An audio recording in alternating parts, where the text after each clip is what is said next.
Pero debes saber esto, que en los últimos días vendrán tiempos difíciles. Segunda de Timoteo 3:1.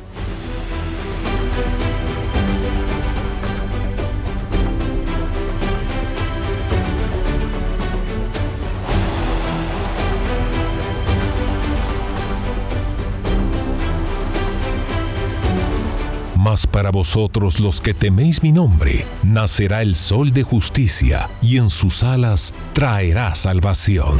Malaquías 4:2. Bienvenidos a El Reloj de Dios. Las noticias actuales con el enfoque bíblico que muestra nuestro tiempo y ubicación. El enfrentamiento entre palestinos y la policía israelí en la explanada de las mezquitas. A medida que la guerra continúa, el número de personas que huyen.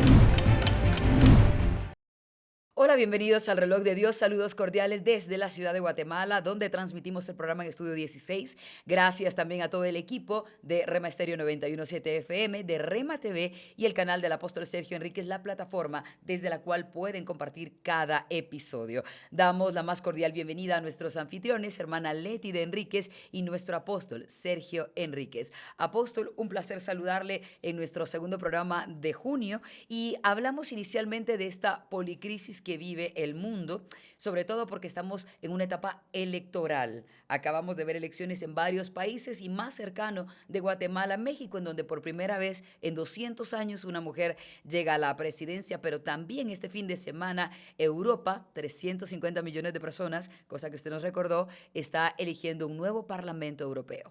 ¿Cómo ve la situación? Sí, emocionante, ¿verdad? Desde hace algunos días, algunos programas, no sé, tal vez unos 10 programas atrás, o ya no recuerdo, habíamos advertido que este año era muy importante en cuanto al cambio de gobiernos, porque más del, si no mal recuerdo, eran como el 70% de países en todo el mundo que iban a cambiar o iban a ir a las urnas para cambiar sus gobernantes. Y digamos, en algunos lugares vemos un cambio que se atisba, que es un cambio radical. Por ejemplo, en Europa, ¿verdad? Que hasta ahora había estado manejado, por decirlo así, por la izquierda, y parecería que está tomando otro rumbo. Las elecciones en cada uno de los países hemos visto que han girado un poco a la derecha y parecería que eso va a cambiar el panorama de Europa entero, ¿verdad? Vemos una serie de cosas que nunca, como tú bien dices, se habían visto, como lo que mencionaste de México, ¿verdad? Sí. Vemos la batalla de Estados Unidos, en donde a uno de los candidatos se le imputan 34 delitos para no dejarlo participar, ¿verdad? Más o menos lo que hace Venezuela, solo que de otra manera, ¿verdad? Claro, otras artimañas. Con otras artimañas. Sí. Le imputaron más delitos que al Chapo. O sea, se los mencionaba usted hace un momento, además de los otros juicios que tiene en puerta. Entonces digo yo, sí es un panorama que si se mira solo desde ese ángulo es desolador, ¿verdad? Porque al final de cuentas parecería que el mundo va hacia un caos total, un caos en donde la guerra es inevitable. Vemos y analizamos el lenguaje, pues, verbal, pero porque también el lenguaje corporal, ¿verdad? Sí, claro. Pero vemos el lenguaje verbal de las grandes potencias y entendemos que podría ser que antes de que llegue la finalización de este año estalle una guerra de magnitudes que nunca hemos visto, ¿verdad? Esa es la amenaza. Algunos dicen que es debido a las deudas impresionantes internas y externas que tienen los países más industrializados y que una guerra a gran escala les quedaría como borrón y cuenta nueva, como anillo al dedo. Sí.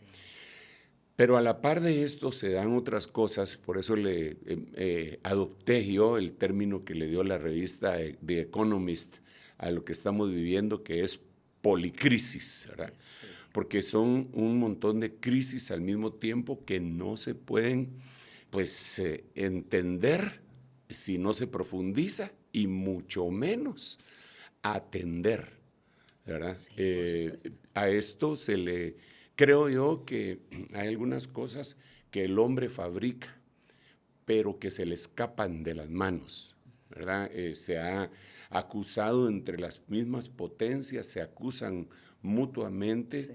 digamos, de la fabricación del SIDA. Occidente acusa a Oriente y Oriente acusa a Occidente, pero al final de cuentas se escapó ese virus mortal desde la década de los 70 y vino a hacer estragos en toda la humanidad, ¿verdad? El ébola, bueno, recientemente el COVID, y entonces vemos como que la mente humana trata de hacer algo para sojuzgar y gobernar al resto de congéneres, ¿verdad? Y se le escapa de las manos, ya no lo puede, se le voltea como un boomerang, ¿verdad? A cada uno y se vuelve algo terrible. Además de esto, es eso cuando se pierde el control, ya entran otros elementos y escenarios, como el escenario tierra. Vemos en el escenario tierra destrucción masiva, terremotos, tornados, inundaciones, sequías, y que van de la mano de la falta de obtener alimentos para toda la población, porque esa es otra crisis, ¿verdad? Que hay 8,000 millones de personas en todo el mundo, ya ahorita debe de haber sido superado ese número. Y por cierto que la gran cantidad viven en Asia, a partir de Israel hacia toda la derecha, ahí vive más de la mitad de todo el planeta, ¿verdad? Entonces, y es donde está precisamente el problema. Vemos al gobierno de Turquía cortándole el agua que fluye del río Éufrates a los kurdos, y la Biblia nos narra a nosotros que ese río se iba a secar para dar paso a los reyes del Oriente, y reyes del Oriente que están en una franca oposición al Occidente en este momento, ¿verdad? Que vemos cómo el presidente chino llega a Europa y le exigen que no tenga sobreproducción. ¿Cómo así que no va a tener eso? Si ellos son los productores, pueden producir. Entonces, ¿cómo le van a exigir eso? Porque si no los van a sancionar por tener sobreproducción. Porque eso mata los precios y les puede quitar a ellos su industrialización que tenían. Entonces estamos en un serio conflicto en el cual como es tan devastador que parecería que no hay esperanza. Pero la Biblia narra que sí hay esperanza y que cuando todas estas cosas empiecen a suceder, que tenemos que erguirnos, levantar nuestra cabeza a sabiendas que nuestra redención se acerca. En otras palabras, no podemos tener más esperanza que la manifestación de nuestro Señor Jesucristo, ¿verdad? No hay otra esperanza, no la hay. Sin embargo, cuando digo la palabra manifestación del Señor Jesucristo, entendemos que el enemigo siempre copia. Siempre está. Entonces, el anticristo también va a tener una manifestación. Entonces, hay una manifestación que se aproxima de nuestro Señor Jesucristo a la tierra. Y es lo que nosotros estamos esperando, dice la Biblia en muchos pasajes, ¿verdad? No es 1, ni 2, ni 3, ni 4. Para los que creen que es una utopía evangélica o qué sé yo, no, es una esperanza genuina que tenemos de que Él va a regresar. Pero al mismo tiempo tenemos que las otras religiones, digamos monoteístas también, la islámica cree en la manifestación de un superpersonaje que se llama Al-Mahdi, y también vemos que por el otro lado sí se está esperando la manifestación de un líder que pueda poner un alto al desorden y caos del cual estamos hablando, porque es un caos impresionante. Así que aquí estamos viendo lo que pasa alrededor, e inmediatamente para poder vivir el día a día, lo cotidiano, en la vida en abundancia, a pesar de lo que estamos viendo, creo que tenemos que levantar nuestros ojos al cielo y decir junto con el salmista, alzaré mis ojos a los montes. ¿De dónde vendrá mi socorro? Mi socorro viene de Jehová, que hizo los cielos y la tierra, y no dará tu pie al resbaladero, ni se dormirá el que te guarda, oh Israel. Así que en esas estamos. Con esa esperanza iniciamos. De hecho, justo hermana Leti y yo conversábamos hace un momento que al escuchar todo lo que podría pasar y que la Biblia ya nos está dando esa alerta, pues por supuesto que nos preocupamos, pero lo que usted mencionaba ahora es esperanza. Vamos a empezar el análisis más específico para entender qué tiene que ver los cambios de gobierno, las autoridades o que emerjan nuevos personajes en la vida política y social con lo que la Biblia nos habla de los temas escatológicos. Antes les invito a conversar con nosotros al más 502 56 17 90 99. Apóstol, me gustaría que el enfoque de su análisis inicialmente se llegase hasta Europa. ¿Por qué es tan importante lo que está ocurriendo, el hecho de que se esté eligiendo al nuevo Parlamento Europeo que involucra a estas naciones, 27 naciones de Europa? ¿Y eso qué puede representar? ¿Pueden emerger nuevos líderes o los que ahora mismo son líderes podrían estar ganando más poder? ¿Qué puede pasar allá? Bueno, el asunto es la línea de tiempo, ¿verdad? Porque por años el mercado común europeo y toda la cuestión ha estado unidas, ahí vino la OTAN, etcétera.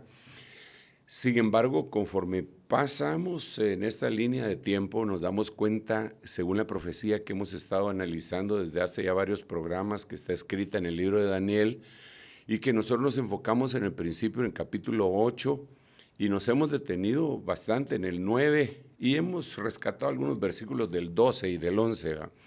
Pero que es una profecía impresionante. Ahí se deja ver claramente que estos reinos van a ser destruidos juntos. Lo vuelvo a repetir, lo vuelvo a decir. No es solo el recuerdo, no es solo lo histórico, que primero se destruyó Babilonia y dejó de ser, y después Medo-Persia dejó de ser, y después Grecia y después Roma. Porque cada uno de estos tenemos que recordar que dos de estos imperios, hay miles de imperios, bueno, tal vez no miles, pero sí hay cientos de imperios que han estado en el mundo. Pero los que menciona la Biblia en la profecía de Daniel son 4, ¿verdad?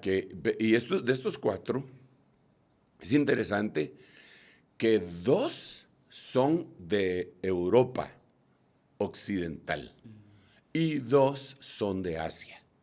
¿Verdad? De la zona más poblada que mencionaba. Exacto. Y estos 2 se han confrontado, y estos 2 son los que están en conflicto en este momento. Sí. Asia contra Occidente, ¿verdad? Oriente contra Occidente. Sí. Los 2 europeos, pues uno de ellos es Roma y el otro es Grecia, ¿verdad? Que están del lado occidental.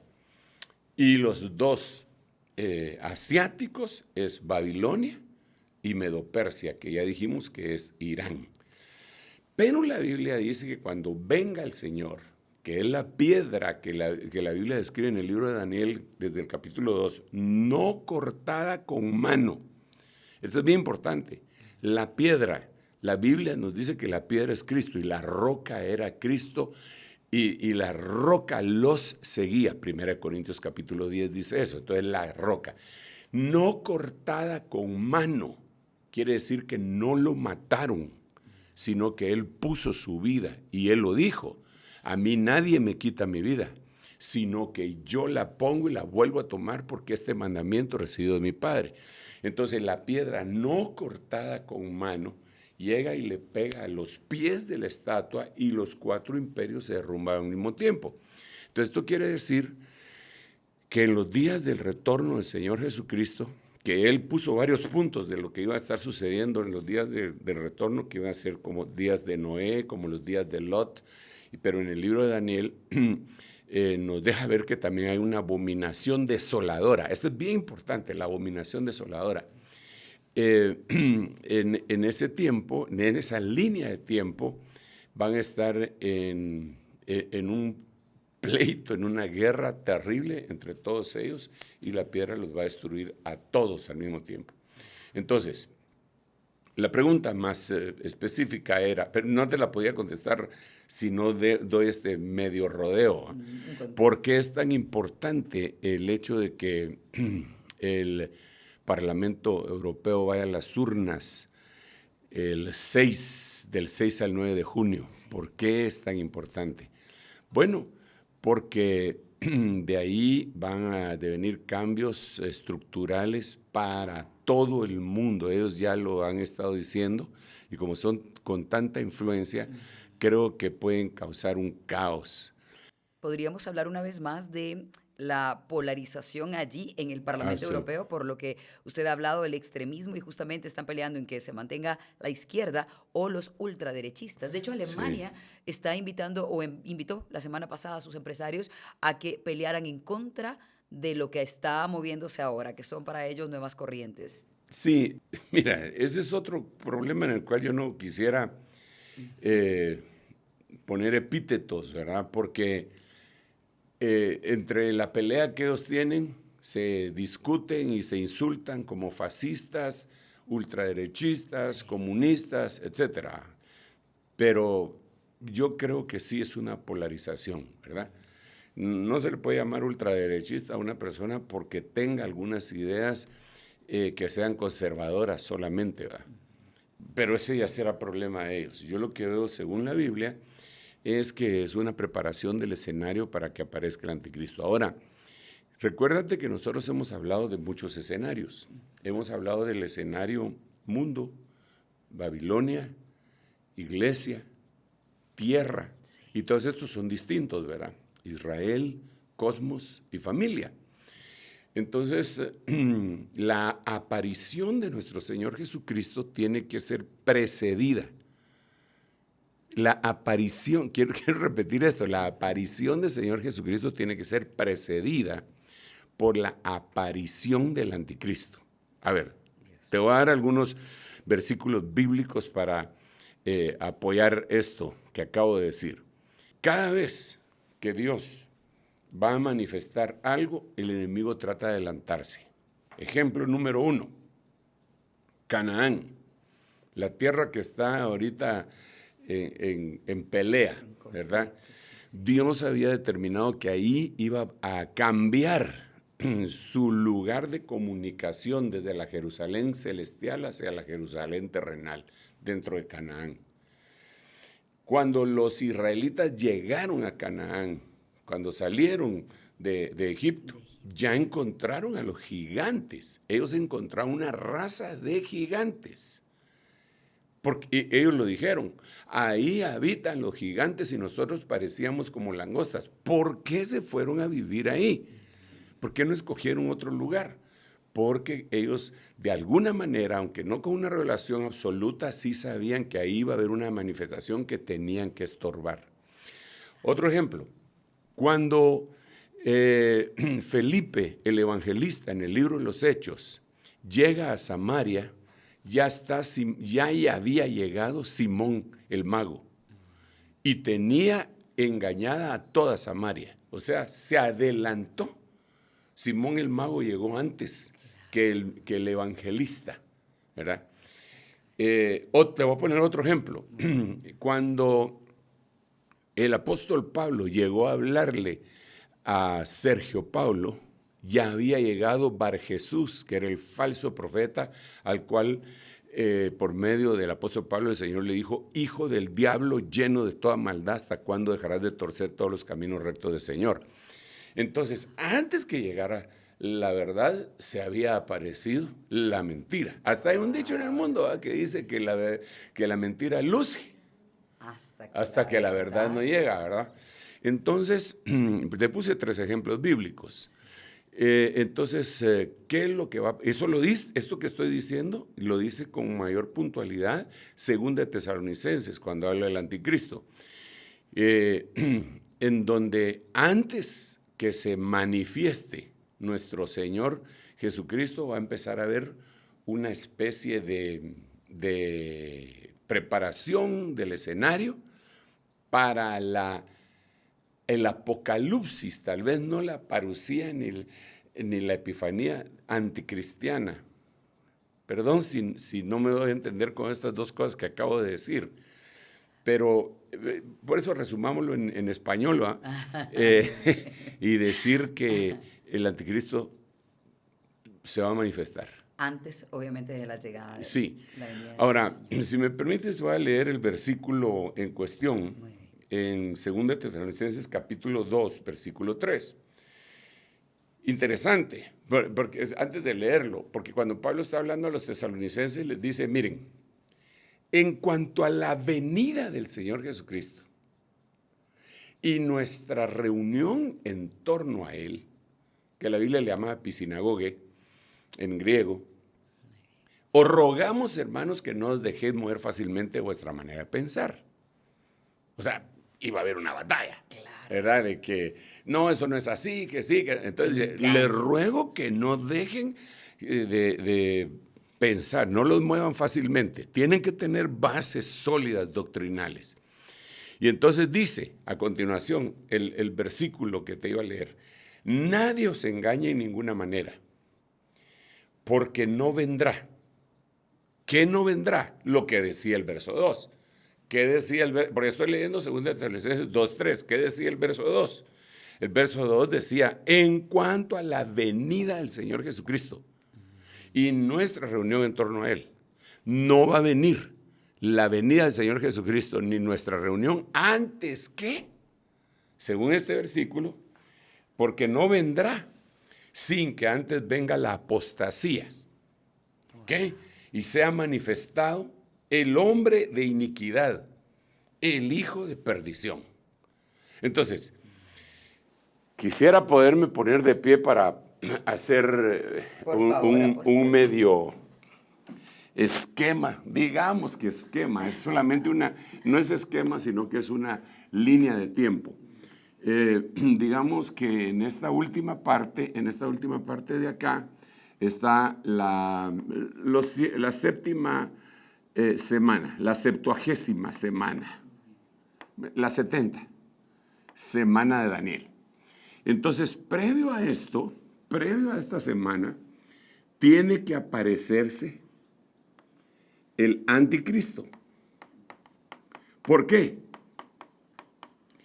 Porque cuando él se aparezca, él hace un pacto. Él hace un pacto con los israelitas, con los musulmanes y con los cristianos, entre comillas. El anticristo hace ese pacto. Sí, hace ese pacto para pacificar lo que él va a encontrar en caos. Y entonces empieza la semana 70. Antes que se manifieste por acá, tiene que haber una apostasía. Porque, vamos a ver, porque ese es el orden que dice 2 Tesalonicenses capítulo 2, verso 3, dice, no vendrá sin que antes venga la apostasía, acá, y se manifieste el anticristo, el hijo de perdición, el cual, y entonces ya empieza a decir todo lo que va a hacer. Entonces, esto que es verdaderamente literal, tiene que ser precedido por algo espiritual. A ver si me voy a entender con esto que acabo de decir. Perdón que me quede aquí de pie. Pero tiene que ser precedido por algo espiritual porque no se da, la misma Biblia dice que primero hay una manifestación espiritual, después hay una manifestación natural. No va a venir lo literal del anticristo antes que se aparezca el escenario. Porque nadie cae de la noche a la mañana.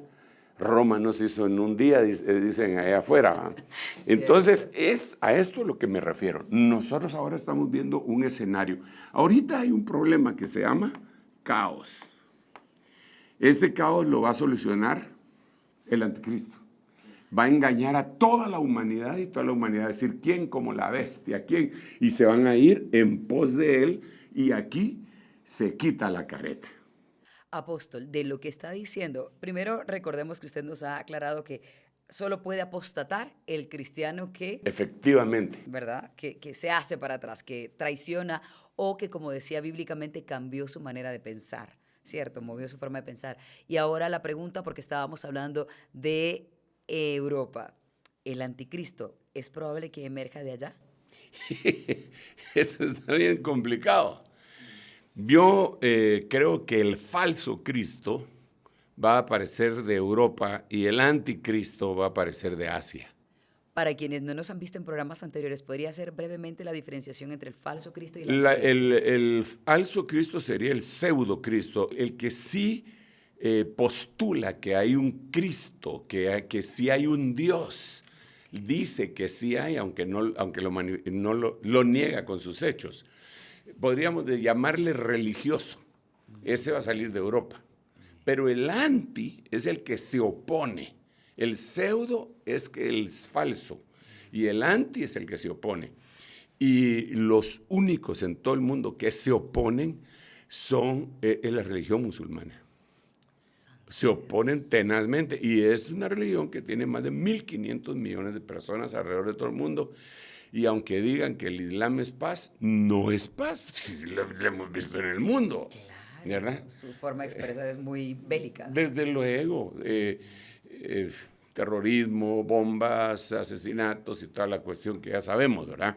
Su guerra santa, la yihad, etcétera. Todo lo que ya sabemos, aunque lo quieran, le quieran echar una manita de cosmético para medio que se parezca a paz. No, no es paz, eso no puede ser paz.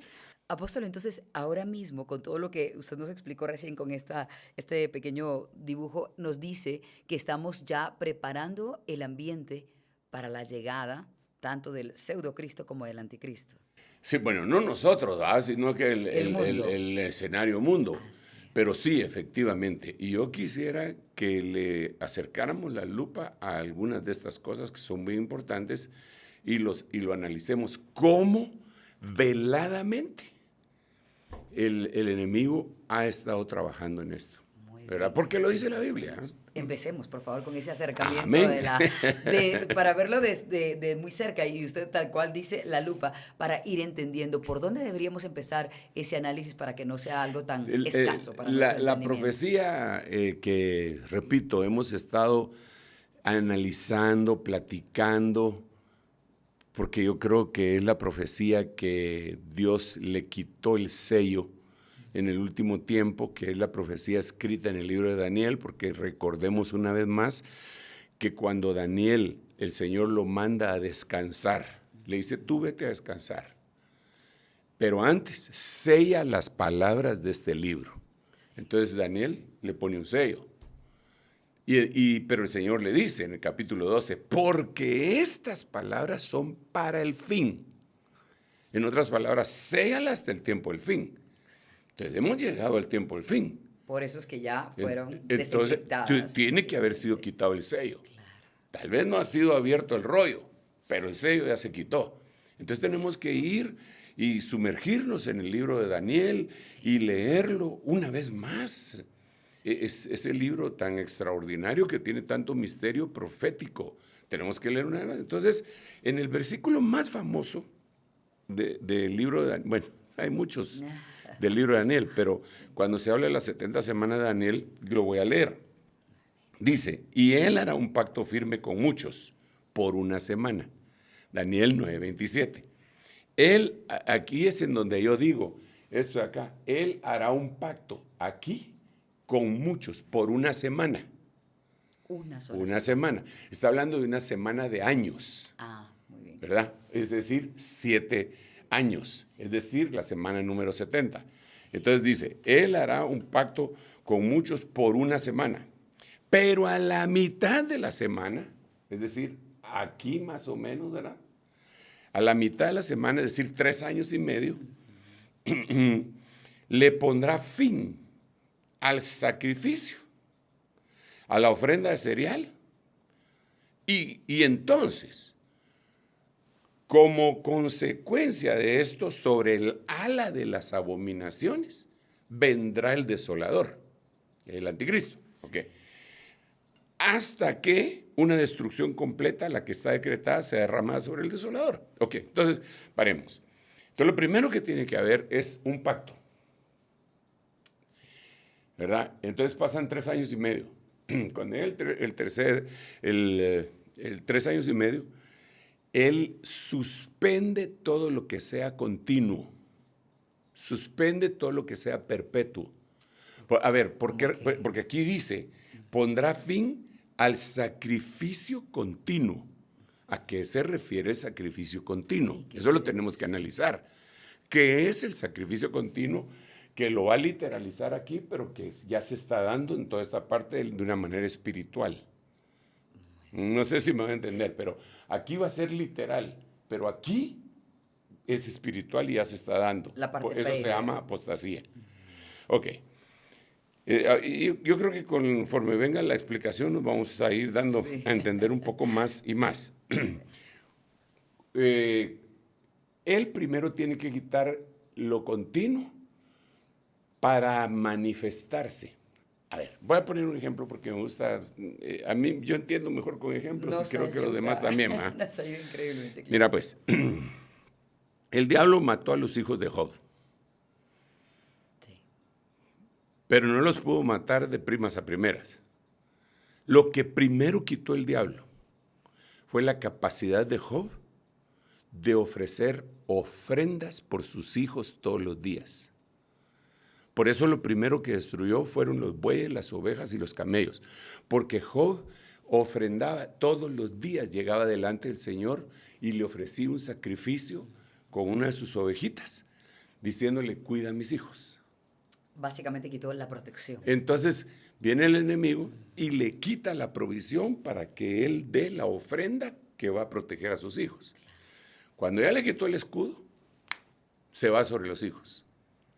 Ok, entonces esa ofrenda viene a ser el prototipo de los sacrificios continuos. Entonces el enemigo no puede hacer nada si primero no quita los sacrificios continuos. Después que quite los sacrificios continuos, tiene un ala de abominaciones que vienen a ser como el caldo de cultivo para la manifestación de él. Entonces, lo que tenemos que analizar acá sería cuáles son los sacrificios continuos. Exactamente. Y cuáles son las abominaciones. Sí. Para que después se manifieste el hijo de iniquidad. Entonces, cuando definamos eso, vamos a tener que llegar al conocimiento si eso ya está pasando o no está pasando. He dicho. Sí, me parece bien. Como no quiero interrumpirle, cuando empiece a explicarnos qué es el sacrificio continuo y qué son las abominaciones, vamos a detenernos para hacer una pausa en el reloj de Dios y cuando regresemos tendremos el resto de esta explicación y claro, seguiremos hablando de Europa y de los personajes que llaman la atención, hablando tanto del pseudocristo y el anticristo. Volvemos con eso y más aquí mismo en el reloj de Dios. En un momento regresamos con el reloj de Dios. Estamos de vuelta con el reloj de Dios.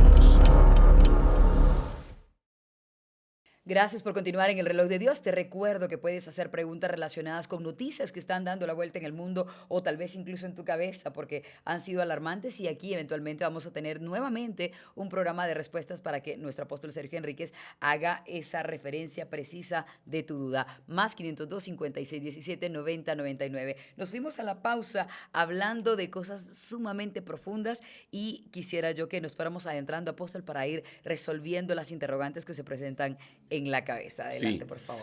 Gracias, Elcita. Mira, bueno, estábamos hablando de Daniel 9:27, cómo viene el desolador, hace pacto por una semana, pero rompe su palabra a la mitad de la semana y entonces una de las cosas que hace es que interrumpe la ofrenda. Pero en algunas versiones le llaman el sacrificio continuo. Cuando vemos esto en contexto, el mismo libro de Daniel, en el capítulo 8, les voy a leer lo que dice, versículo 11, dice, hablando del anticristo, se engrandeció hasta igualarse con el jefe del ejército. Así se igualó el anticristo. Y entonces dice, le quitó su sacrificio continuo. Primero se engrandeció y empezó a quitar cosas que son continuas, que son un sacrificio. Es que mira, la Biblia cuando nos habla de sacrificios, dice que hay sacrificios espirituales. ¿Ok? La Biblia lo dice claramente. Entonces aquí lo que tendríamos que ver es qué sacrificios el enemigo quiere quitar para que sobre el ala de las abominaciones venga el desolador y se manifieste por completo, ¿verdad? Entonces dice, estoy leyendo 8:11 de Daniel, Biblia de las Américas, se engrandeció hasta igualarse con el jefe del ejército, le quitó su sacrificio continuo y entonces le derribó el lugar de su santuario. O sea, no le podía derribar el lugar de su santuario si primero no le quitaba el sacrificio continuo. Entonces, ¿qué es lo que el enemigo quiere en lo espiritual con la iglesia ahora? Es quitarnos nuestro acceso al lugar santísimo, eliminando el sacrificio continuo.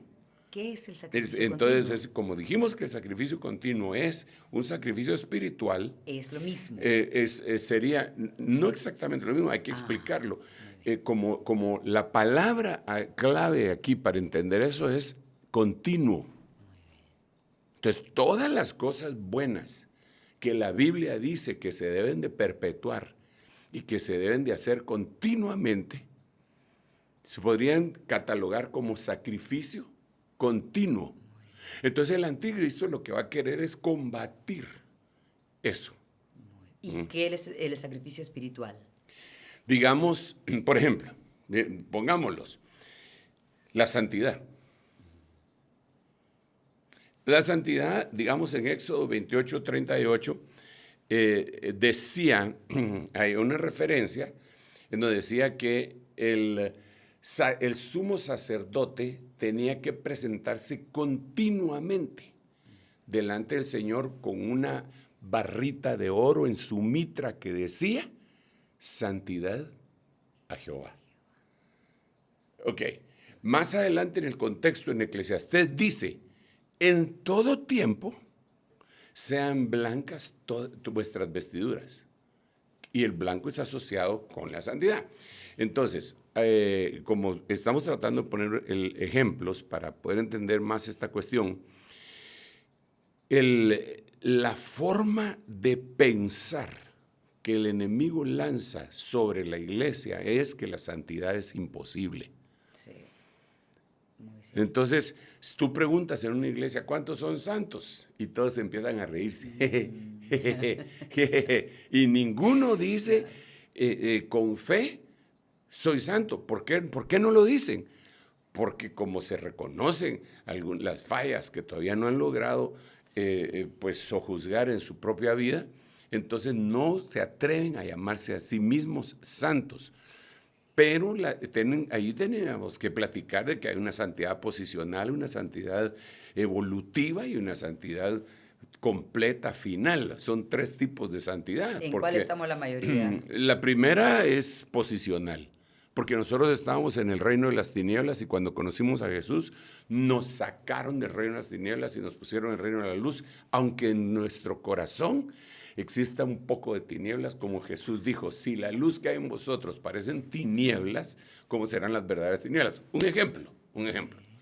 Israel está cautiva en Egipto, lo sacan de Egipto y se va por el desierto, pero no le sacan a Egipto de su corazón. Siguen recordando y repitiendo. Quieren comer las zanahorias, ajos, cebollas, las ollas de carne, nabos, peruleros, a saber cuántas cosas más que comían en Egipto. Sí. Entonces, los sacaron. A nosotros nos sacaron de la tierra de tinieblas. Eso se llama santidad posicional. Ya no estamos en el mismo lugar. Pero lo que está dentro tiene que ser extirpado de nosotros. Lo malo. Con el otro tipo de santidad que usted mencionó, progresiva. El segundo, la progresiva. Entonces, al no entender esto, dice uno, pero si hace que no soy santo, entonces ¿para qué sigo trabajando en eso? Perdón por el ejemplo tan burdo que voy a poner, que el Señor me perdone, pero es como aquella muchachita que perdió su virginidad y entonces dice, bueno, ahora ya la perdí. Ahora Ya no me cuido, ya digamos, no me cuido. guardo. ¿Para qué me voy a guardar si ya la perdí? Y piensa de esa manera y se entrega a placeres disolutos. ¿Va? Entonces, mientras que ella hubiera podido pensar, no, yo tengo que recuperar esto en mi corazón, etcétera. Sí. Entonces, así le pasa al cristiano. Dice, bueno, si soy pecador, y aquellos también, entonces, ¿qué? Mejor no soy hipócrita. Sí, eso dirían muchos. O se dirían que se creen como, o se sienten como soberbios al decir que son santos cuando saben que no lo son. Exacto. Entonces, el enemigo está preparando. Entonces dice, hay que quitarles la santidad continua, que ni siquiera piensen en eso. Entonces, la mayoría de cristianos no se atreven a decir, y se escudan con frases religiosas. Solo Dios es santo. Sí, tal cual. Pero se nos olvida que la Biblia dice que nosotros hemos sido llamados a ser santos. ¿Verdad? Entonces, ahí tiene que ver la doctrina. Por eso es tan importante las bases que sienta el líder de la iglesia. Porque no se trata de una filosofía moderna y que voy a ser un libre pensador. No. Por eso está la Biblia, el Espíritu Santo. ¿Cree que la iglesia, digamos, los más jóvenes en la iglesia, se siguen interesando por conocer la doctrina? Muchísimos, sí. Yo tengo la dicha de conocer muchísimos jóvenes que sí les interesa, pero no me puedo engañar. Hay muchísima gente dentro de las iglesias, dentro de la iglesia Cuerpo de Cristo, que no le interesa eso. Tal vez le interesa más, no sé, ir a jugar, ir a hacer cosas y tener algún tipo de comunión con gente que más o menos siente y piensa lo mismo, más o menos, pero no tanto la doctrina. Así es que, mira, la verdadera amistad, dice la Biblia, que es compartir los secretos juntos. Los secretos, pero no secretos de que... No los chismes de alguien más. Sino que el secreto de Dios, el misterio de Dios, sí, ¿verdad? Claro. Eso lo amista a uno con cualquiera que está pensando igual. Ahora, hay otra cosa que la Biblia dice también en el libro de Éxodo capítulo 30, verso 8. Dice que debe de haber un incienso continuo. Eso lo dice, literalmente. Literalmente dice la Biblia en Éxodo 38 que debe haber un incienso continuo, no se debe de apagar. Cuando vamos a buscar la explicación en Apocalipsis, que es el incienso, dice en Apocalipsis capítulo 8, del versículo 1 al 3, dice que las oraciones de los justos son el incienso. Claro. Entonces, ¿qué es lo que Dios pide de nosotros? Una oración continua. Que no dejemos de orar. Ese es un sacrificio continuo. ¿Y qué otras cosas quiere quitar el enemigo para que justamente se allane el camino para el ataque mortal? Bueno, mira, solo con que quite estos dos que te dije, se empieza a desmoronar todo, ¿verdad? La oración continua, yo creo que nosotros no podemos vivir sin orar. Mira, esto es más o menos como pretender vivir la vida física sin respirar. Es que, mira, esto no es una cuestión romántica. No es solamente, con todo respeto, tú eres mi respirar. No, es que tú al aire, al oxígeno, no le haces poemas. Si te lo quitan, te mueres. Eso es literal. Es literal. Sí. Entonces la oración debería de ser eso en nuestra vida, en nuestros sueños. Yo dormía, pero mi corazón velaba. 7 veces al día te alabaré. Voy a orar en mi cama, voy a orar cuando me levante, voy a orar cuando voy a hacer algo. Si eso, bueno, el Señor lo dijo. El Señor lo dijo. Orad sin cesar. El problema es que muchos leen orad sin César. Le ponen una tilde a la palabra de seguir. Y entonces ya quitan a César y se quitó el sacrificio continuo. Claro, pero realmente es eso, es desarmar al cuerpo de Cristo lo que se estaría haciendo en este momento de la apostasía, que es el que estamos viviendo. Y cómo esto se puede comparar con la situación que está viviendo Europa y por qué prestarle atención a ese lugar. Porque de donde proviene todo el desmembramiento, por decirlo así, o quitarle la capacidad a la iglesia, es de los países que se sienten más civilizados y dentro de ellos está Europa. Con todo respeto. Pero para los europeos, digamos, los de los demás continentes, somos... tercer mundo. Mira, pues, solo haz una comparación entre ingleses y estadounidenses. Y los ingleses miran despectivamente a los estadounidenses, a pesar de que Estados Unidos es la potencia. Sí, claro. Y les ayudó en el momento dramático de la Segunda Guerra Mundial. Ellos los miran así. Sí. Pues toda Europa así mira a América. Entonces, dentro de las cosas por las que nos miran así, es por nuestra fe. Nos ven como que... Estos pobrecitos todavía creen en Dios, no les ha amanecido, ¿verdad? Estos no saben que descendemos del mono, pero ¿cómo así? Y nosotros nos oponemos a eso. Entonces, por eso es que incluso se ha querido meter la secularización en la educación para quitar ideas de Dios, ¿verdad? Y que nuestros niños no oigan nada de Dios, pero sí les ponen yoga, que proviene de una religión oriental. Sí les ponen meditación trascendental, que también viene de una meditación. En algunos lugares de Estados Unidos los invitan para recibir clases del Islam y de todas esas cosas, pero no la fe cristiana. Entonces, ¿cómo lo hace el anticristo? Entonces empieza a golpear. Te voy a mencionar otra así rápidamente. Es la palabra. La palabra debe ser continua.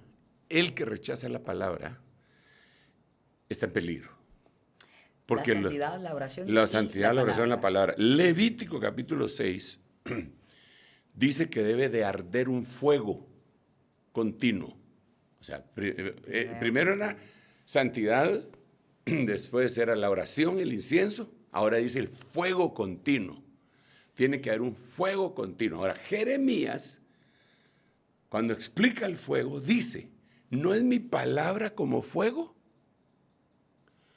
Entonces, cuando Levítico 6:13 está diciendo, no debe de cesar nunca la palabra, el fuego, lo que está diciendo es, ustedes siempre tienen que tener palabra, siempre. Y entonces, entonces pongámosle pausa. ¿Qué sucede en las congregaciones? Porque estamos viendo que primero tienen que venir, quitar lo continuo, el sacrificio continuo, para que después venga el ala de las abominaciones y para que después venga el anticristo. Entonces, en muchísimos lugares, la palabra no tiene su lugar, protagonismo, no lo tiene en algunos lugares. Iglesias. ¿Por qué? Y reuniones cristianas. Tú vas a un concierto y donde llegan miles de jóvenes y no se ponen a predicarles. No les dan un rema, no les dicen, aquí en la palabra es sí mucho, para medio taparle el ojo al macho. Llevan una Biblia chiquitilla y yo conozco de hermanos en los que los grupos musicales cristianos se burlan si llevan Biblia. Wow.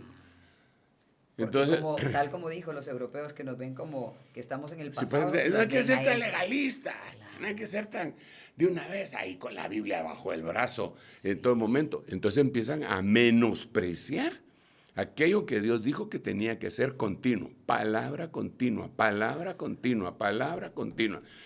Bueno, eso sería, digamos, a nivel de lo que acabamos de mencionar de conciertos, pero en muchos lugares se quitó prácticamente la palabra por filosofías humanas. Dentro de la iglesia siempre. Dentro de la iglesia. ¿Cómo detectarlas, apóstol? La Biblia nos narra, digamos, el Señor batalla contra Luzbel en el monte de la tentación, contra el enemigo, y le repite 3 veces, escrito está, escrito está, escrito está. Entonces no se agarra el Señor el ser humano más inteligente que jamás ha existido sobre la tierra, de plano, Jesús. Sí. A mí no me vengan con que era Einstein o alguien que tenía 180 o 200 de IQ. El Señor Jesús es el más inteligente de todos. Sí. O sea que él hubiera podido sacar frases célebres del Señor Jesús de su mente. No, él lo que decía era lo que oía decir al Padre. Siendo tan inteligente, decía lo que el Padre decía. Y lo que escrito estaba. Escrito está, escrito está, escrito está. Pero hoy, entonces, fulano de tal dijo tal cosa, mengano dijo tal otra. Y se va quitando la sustancia del sacrificio continuo, que es el fuego que nunca se apaga, que es la palabra de Dios. Wow, apóstol, qué impresionante. Entonces, como bien decíamos, se está desarmando al pueblo de Dios. Ahora, de nuevo, de regreso en Europa, ¿ha tenido usted sospechas? Lo hemos mencionado, pero por si se han perdido programas de El Reloj de Dios, de quiénes podrían ser esos líderes que podrían destacar como un pseudo, ¿cómo decíamos? Pseudocristo, un pseudocristo y un anticristo. Anticristo. Bueno, sí. Como quién, por ejemplo, ¿qué piensa de personajes como el rey Carlos? Sí, mira, ahí hay muchos sospechosos, ¿ah? Pero realmente no me mueven el pelo, que tengo 3 pelos bien peinados. Eso, bien porque no me importa quién sea, lo que me importa, lo que me interesa es que reconozcamos la sustancia, el perfil de lo que va a hacer. ¿Qué características debe tener exacto, las características o perfil es que va a estar en contra de estas cosas que te estoy diciendo. Es que se va a oponer a la oración, es que se va a oponer a la santidad, es que se va a oponer a la palabra. Digamos, otra de las cosas que son continuas y que están en la Biblia es el servicio. Entonces, digamos, fíjate, pues, ahí vemos a anticristos en contra de cristianos, llamémosle así, para el ejemplo. Agarran a Daniel y se lo llevan al foso de los leones. ¿Quiénes? Pues los anticristos. Y lo meten al foso de los leones. El rey lo quiere salvar durante toda la noche, consulta con sus abogados y se da cuenta de que le hicieron una trampa. Él no se puede salir de esa trampa. Porque las leyes de Media Persia decían que una vez que el rey firmaba algo no podía anularlo, no podía hacer una enmienda. Así que lo tienen que tirar al foso de los leones. Lo tiran al foso de los leones. Cuando está en el foso de los leones, pasa toda la noche, porque eso sí decía su edicto, decía que lo tenían que tirar al foso de los leones, no decía por cuánto tiempo. Pasó toda la noche y en la mañana el rey se acerca y le dice, Daniel, lo empieza a llamar, siervo del Dios Altísimo, siervo. El Dios al cual tú continuamente, sacrificio continuo, le sirves, ¿te ha podido librar de la boca de los leones? Y desde abajo del foso, Daniel le contesta, oh rey, para siempre vives, y le dice todo lo demás. Entonces aquí vemos una cosa, servirle a Dios no es servirle una semana. Continuo. Si le vas a servir, la vas a servir para siempre. Nada de tomar vacaciones. Nada de que ya me cansé y que me voy a jubilar y que ya no. Sí, aquí el que se mete o lo meten a esto, sí, ya no sale. Wow. A menos que salga muerto. Es decir, aprovecho a preguntar, ¿un pastor o un apóstol no debería jubilarse? ¿O debería hacerlo? Es una pregunta muy inocente, lo sé. Pero, no es inocente. Pero seguramente muchos se lo preguntarán. Yo también quiero jubilarme, dirá algún siervo, ya demasiados años. Sí, mira, el primero que tal vez le tendría que haber venido ese sentido era Juan, el apóstol, que tenía aproximadamente 98 años cuando lo metieron a la isla, 98 años cuando lo metieron preso a la isla de Patmos. Sí. Y él dijo, yo estaba preso por la palabra del Señor en la isla de Patmos y estaba en el día del Señor en el espíritu. Vaya pues, una que de tus vacaciones, como está en una isla, no estoy en contra de las vacaciones, ¿me entendés? Solo estoy diciendo que si uno sirve, sirve para siempre. Hasta que el Señor lo llame. Pues sí, y ahí tenemos a Juan, que dice, cuando de repente hay una voz como de trompeta que me decía Dios, yo creo que si una persona pues ya no puede, por X o Y razón, digamos un impedimento físico, claro, o una enfermedad X, Y, Z, pues es entendible, ¿verdad? Es preferible que se siente y ceda el lugar a quien le corresponda. Pero yo creo que mientras tiene vida y salud y garganta, debería de estar sirviendo. Servicio. Mira, me recuerdo de un pastor amigo, un hijo espiritual extraordinario, que su abuelo era siervo de Dios y tenía un problema de glucosa, diabetes. Y entonces él, por X razón que no comprendo, se paró en una tabla que tenía un clavo oxidado, ¿verdad? Y él tenía el proceso ese que es difícil la cicatrización, ¿verdad? Entonces lo pusieron en stand-by y no lo dejaban llegar a la iglesia y lo curaban y lo cuidaban y todo. Hasta que un día se rebeló el viejito. Y entonces me dio gracia, ¿verdad? Lo que dijo, si el diablo no se ha jubilado, yo tampoco me jubilo, así que yo voy hoy a predicar. Wow, Conozco a otro hermano que hace muchos años platicaba yo con él para resolver una situación que teníamos. No éramos grandes amigos, pero él era siervo de Dios y yo también, y queríamos resolver eso. Y ahí empezamos a conversar, y entonces él me dijo, ya cuando se fue atenuando todo lo que habíamos arreglado, me comentó que le habían detectado cáncer en la garganta y que eso le habían impedido ir a predicar. Y él se sujetó. Hasta que un día dijo, a mí qué me importa, yo si me voy a morir predicando. Y que saque la garganta por la boca. Y eso fue hace quizá unos 40 años. Y todavía anda por ahí predicando. ¿Eh? Yo no creo en servirle a Dios a medias. O le sirves o le sirves. Punto. Wow, qué impresionante. ¿Verdad? Sí, claro. Entonces, pero eso lo quiere quitar el enemigo. ¿Y cómo? Continuo, claro. Humanizándolo. No, que mire que usted tiene derecho, ya ha laborado por tantos años. ¿Pero y eso qué? ¿Qué?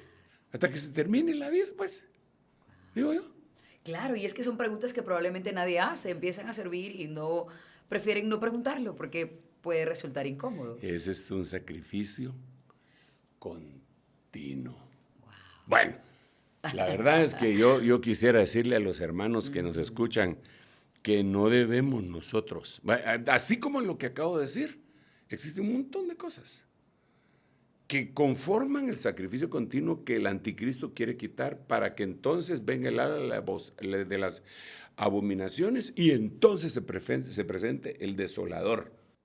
El ala de las abominaciones, ¿podría explicarlo brevemente? Por ejemplo, empezamos a ver qué cosas son abominaciones en la Biblia.